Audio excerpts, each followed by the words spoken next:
Hi everybody, my name is Sheila Landry from Toll Painting Designs, and today's little video is going to show you how I float shade my new little glitter bats.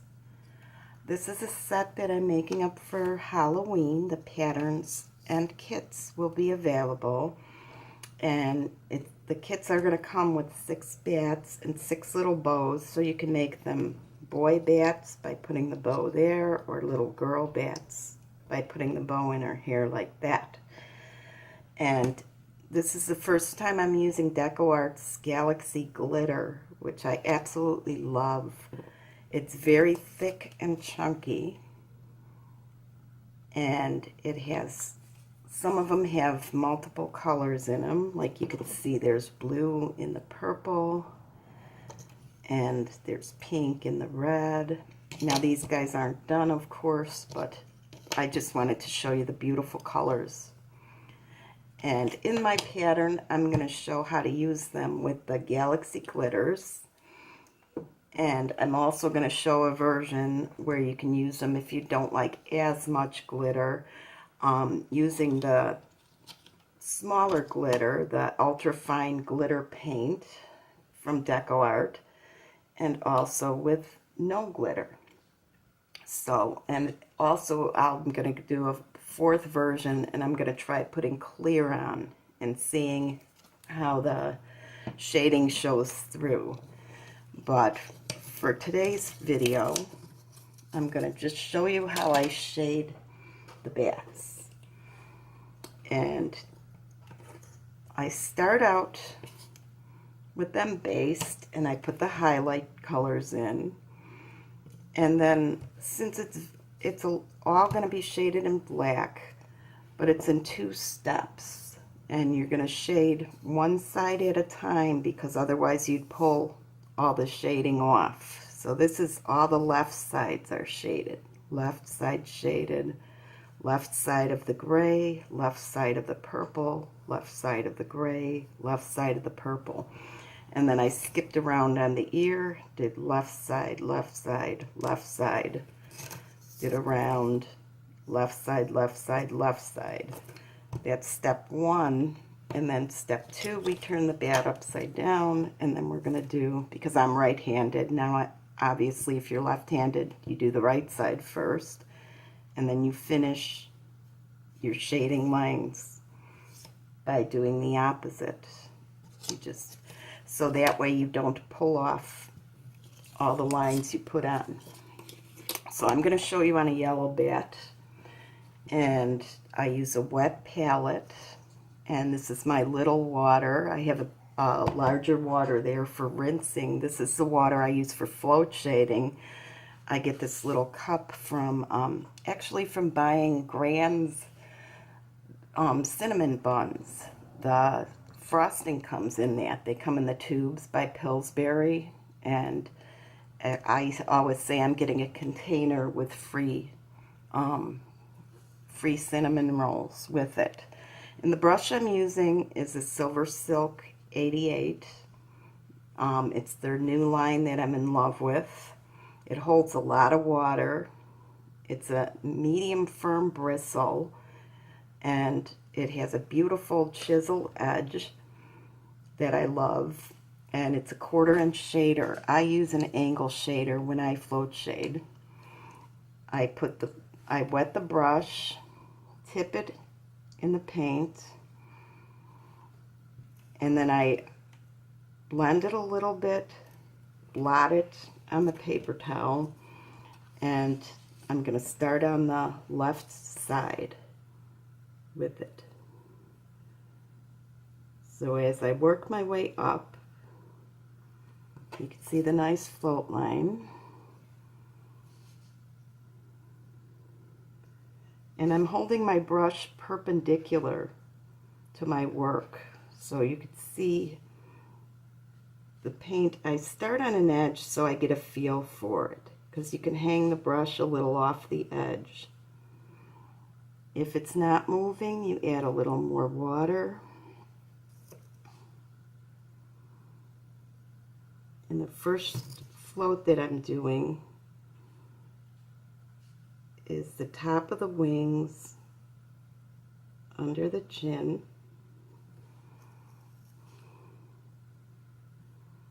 and over to the other opposite side. My voice is froggy today. I'm sorry about that. I'm hoping not to get another cold. Now I realize I'm doing the right side here, but I want to continue this down because by the time I get all that floating done, this will be dry. Okay? So, if I find that the paint is traveling too far, I'll rinse in my big water and start over.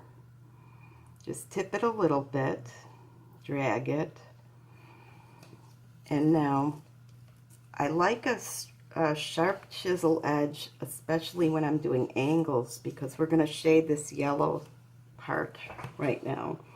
And I'm hoping that my hand doesn't cover what I'm doing. And I'm going to just put the corner in and almost make like I'm doing a line. And as I come down, I'm kind of turning the brush. I just added a little more water so it moves better.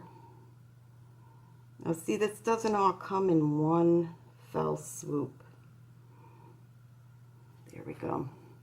And you could pull off, like say you don't like it there, with the clean heel of the brush, you could pull it off.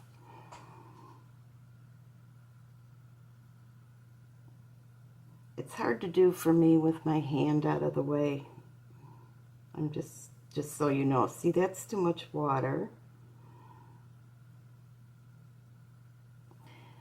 And as I said, I just posted a brush review of these silver silk brushes. And they hold a lot of water, a lot more water than you would think a stiffer brush would. There we go. See, once you get a feel for it, it goes quicker. So I got that line in, and my next line is the left side of the gray line. So I'm going to come up here. I still have enough paint on my brush.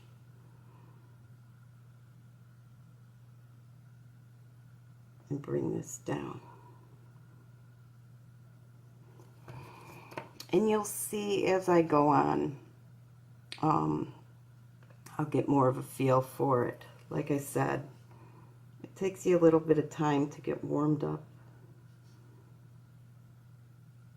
especially as I'm doing the video. And this doesn't have to look like perfectly neat, because by the time you get all the black on and all the glitter, it's not going to matter. There you go. Now the next one will be the gray.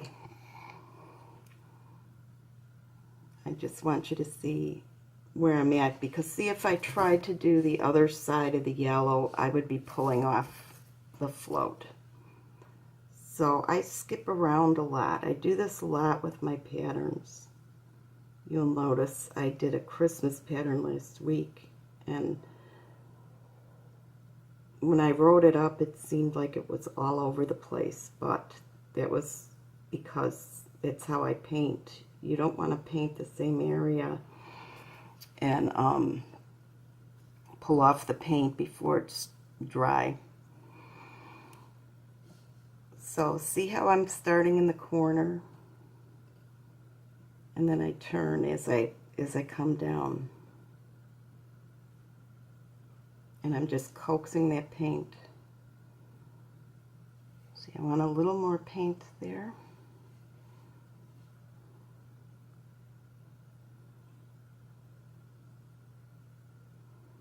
Here we go.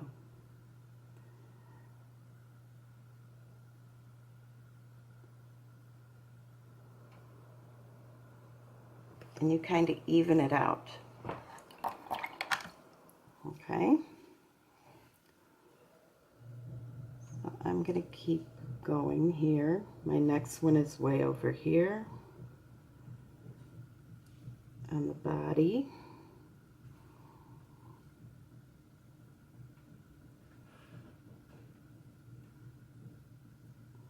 And I'm just going to do this half of the body. I'm not going to come up at this point. And the same thing with the yellow section of the body, the inner tummy. Kind of start it in the middle.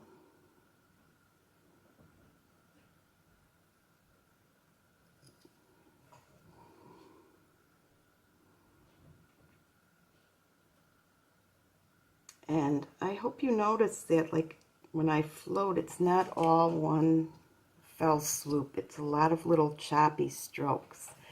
Now, instead of doing the next section, I like to skip over and I'll do the ears at this point when I get to the middle. Okay, so very thin on the ear here. Just like that. So you have a line under it, because the bat is really black, and I want the highlights to be the gray. So a lot of the gray area is covered. So then I take a little bit again, as you can see, just the tip. And when I do a corner like this, instead of going like this and coming to end there, you're going to have a big chunk there. I start in my corner and I pull down. And that gives you, see how pointy the ear is? It's just an easier way to go. If you go the opposite direction, it's going to end abruptly. And then the last one on this ear at this point is the top of it. We're not doing the yellow part, we're doing the gray. And same thing, I'm going to start at the point and bring it down. Hold on. Okay. And then while I'm kind of waiting for that to dry, oops, I move it over. And I'm going to do the other ear. And I'm going to start at the top on that. So we're doing like opposite sections of the ear. The top first. The next line will be right here on the yellow.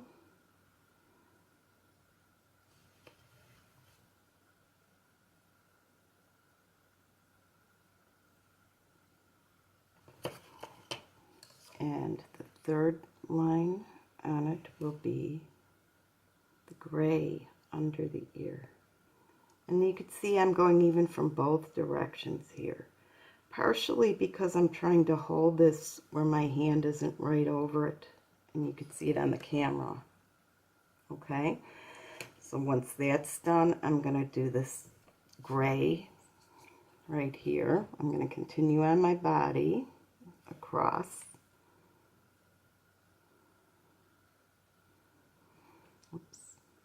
And a little got on the yellow, which is not a problem because it's going to be floated. They're back-to-back floats in black, so it's not going to hurt it.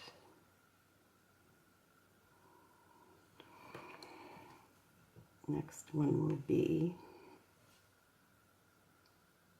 under the wing here. Now, even though it started there, I found with these, it's easier to go from this point first.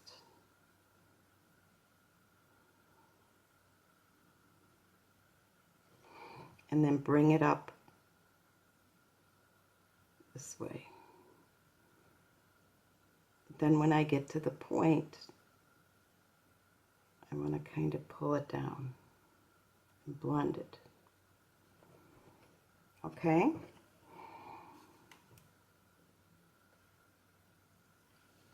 And you can see I keep going back and forth between the water.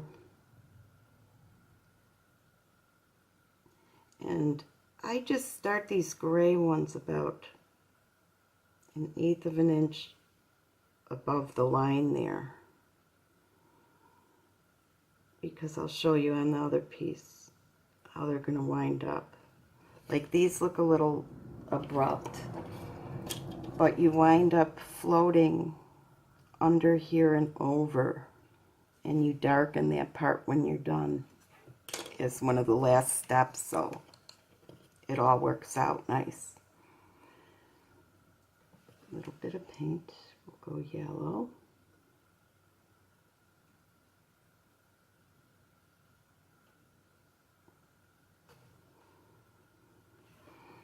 And now a gray line again.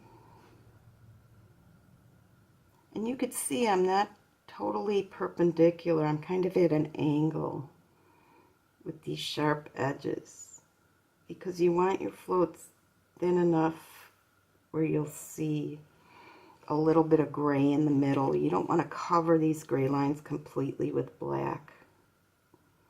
You know, you could do a little thicker in the yellow part if you want and have more color there. And the last one right here, we'll kind of taper it off.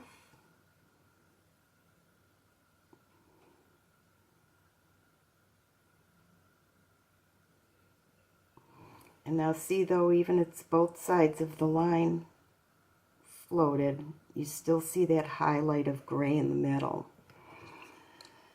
And the last thing I'm going to do for now is just kind of around the head. And I want a thick float because this little face is pretty dark. But I still want it dark around the edges. I'm just going to follow this circle around. And don't worry about if it doesn't look good at first, because you'll blend it at the end.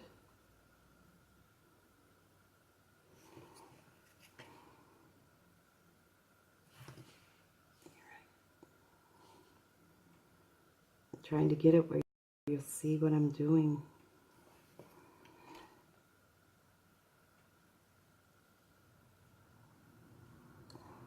And then I kind of just wash this little face with some dark paint, because I'm going to blend it later. And I'm actually going to dry brush for his little cheeks, or her little cheeks. So I'm kind of putting a glaze on it as I float the edge darker. And see, I have a little lump there, and I'll just put more paint. Now you don't want to leave that hole like in the face where it's light, so you kind of want to just blend that in and let it dry. Okay? And I will be right back and show you how to do the other half. Okay, this is dry enough. And now we're going to do the second half of the bat by flipping him over. This time he'll be upside down. And we're going to do the same thing. We're going to start at our left, upside down. I'm getting rid of the extra drops. And this is where he'll really start to kind of come together.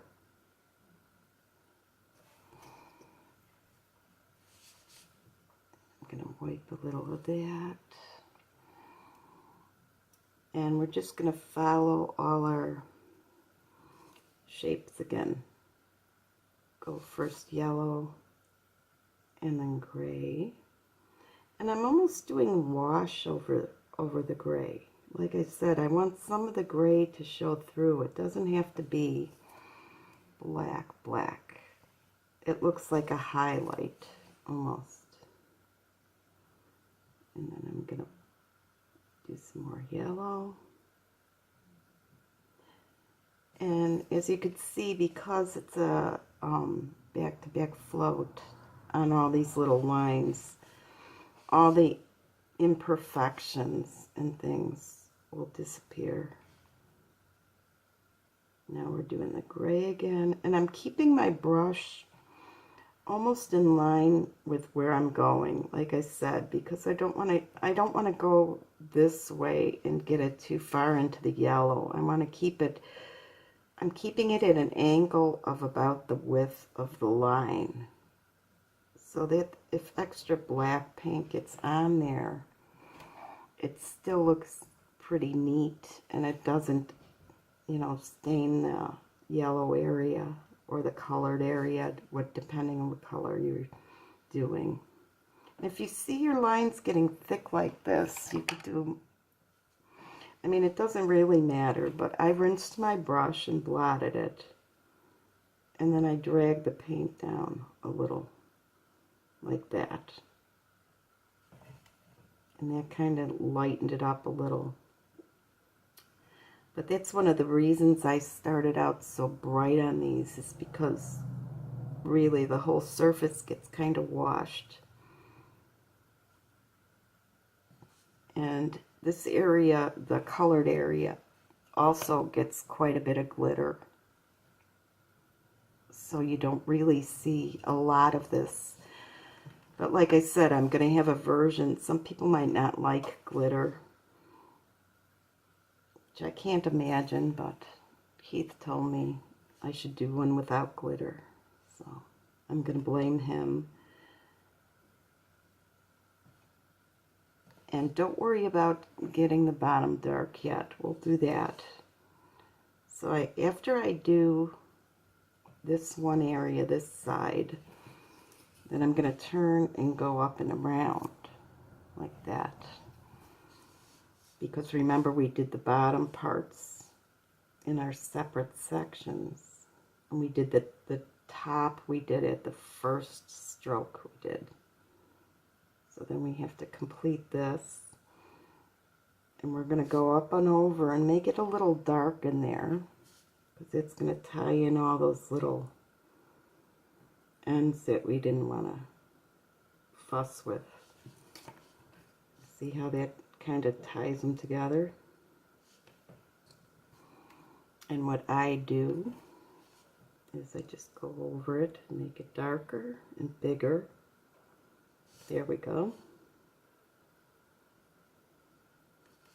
See how they kind of look tucked under now? And when this dries, I'm going to refloat under those little points. Okay, so we're upside down. We did the body. Now we have to do the yellow part of the body, where we left off.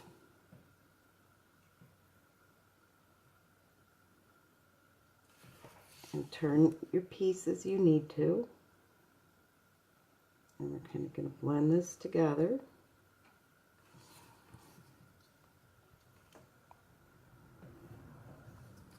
And this time I'm going to start up at the point for this long piece.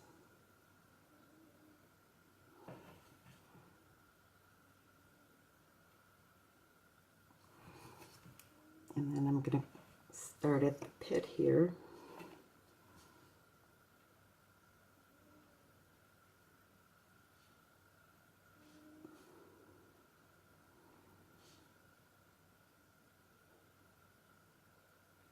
And make our little triangle here where it meets. I hope you notice with my brush that I'm not always, as I said, on the gray or on the yellow at a 90-degree angle from my line. Because if you want a really wide float, that's fine. But if you want to do a thinner float, you're almost doing it like a line. Where you're just letting the heel of the brush that's still clean move the paint around on the area that you want. This gives you a lot of control over where you want your line. And this, of course, will start at the point. And see, if I want it to widen, I could just turn my brush more and I'll get a wider. If I want to clean it up, then I just go back to being less of an angle, less of a 90-degree angle. I hope I'm saying that right so you understand it.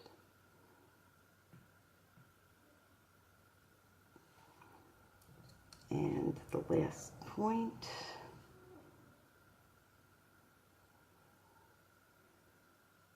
There we go.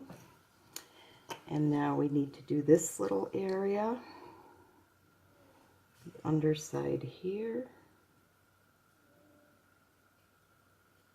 Whoops. Kind of just spazzed out there. And again, we're going to do a little heavier here on the top. Blend it in. It's a lot of blending, and it's almost like a glazing, so it's not really as hard as it seems. And while we're waiting for that to dry, it's time to go to the ears and finish those up.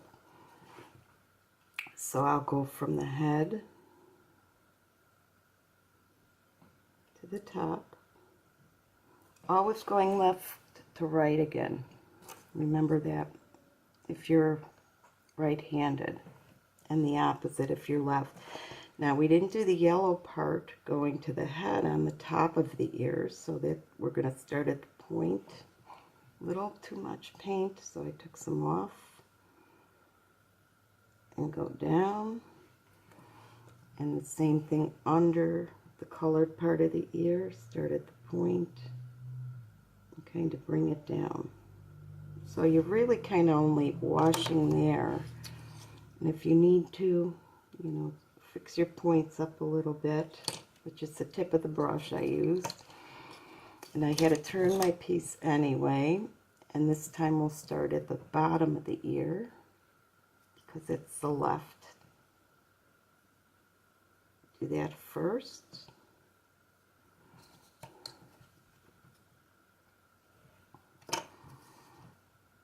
Start at the point.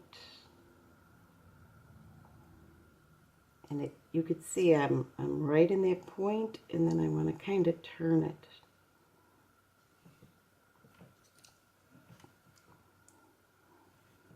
And then the same thing here. I'll start, I guess, at the point and pull it towards the head.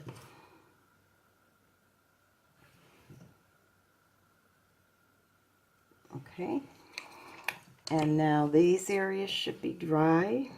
So I'm going to do, I have more paint on there, like a heavier float, and just kind of block them out a little, because it's a dark area, and blend it.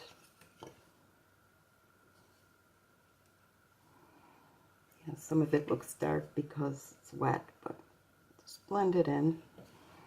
And same thing here on this one. Kind of just go in here. Let's see.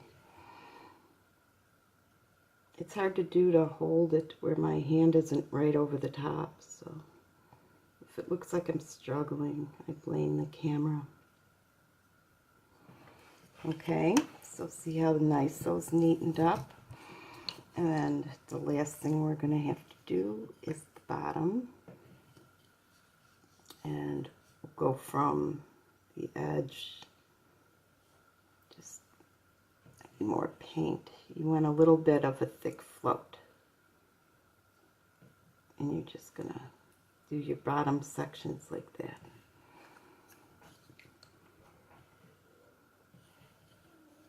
And from here, pull it up.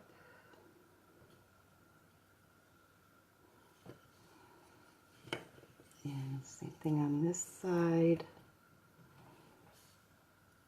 Doesn't matter from which side. I go from both when it's pointed like this.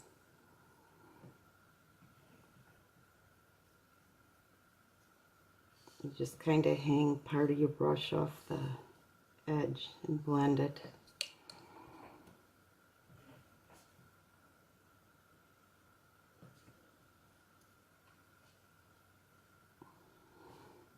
And see if you get these little lines. Just take the heel of the brush that's clean while they're wet and nudge them away. Blend them in. And the last here. And there you go. Now later on, with my finished bat. I dry brushed a little here, make it darker, and I dry brushed his cheeks with black as well, and that gave him a little bit, if you want your bat darker. But I hope that helps when I say go left to right on everything. That's how it's done. Okay, I have the pattern and the wood pieces are up on the site. Keith has put them up there for you for pre-order, and they will be shipping sometime next week, I would think, because I have a couple things to do after I finish writing the pattern. Okay? Thank you. I hope you enjoyed this.